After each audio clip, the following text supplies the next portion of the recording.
Hi there, it's Joseph, and welcome back to the YouTube channel dedicated to San Miguel de Allende's secrets.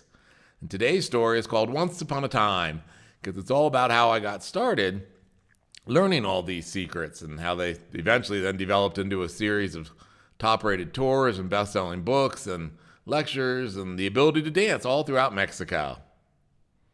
As always, in the descriptive box below, there's a link to various websites if you need more information, including Amazon.com if you wish to purchase any of the books in the best-selling series, San Miguel de Allende's Secrets.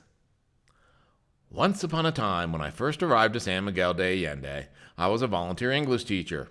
One of my favorite students was a grandmother named Mercedes, pictured here. One day, Mercedes took me aside to ask if I would be her dance-on partner.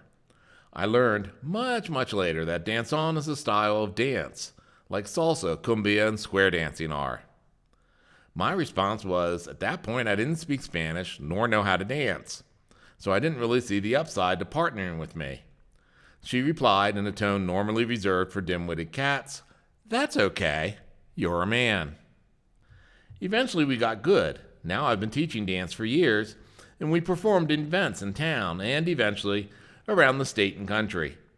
These events were based around religious fiestas. Who wore these virgins and saints I knew nothing about, despite having been taught by the Brides of Christ all the way through graduate school. I did my research, amassing enough stories on local faith and culture to fill 10 best-selling books and a coloring book in a series called San Miguel de Allende's Secrets. Depending on the time of year, the books continue to reach #1 on Amazon for Mexican history and travel. It's just the best retirement hobby ever.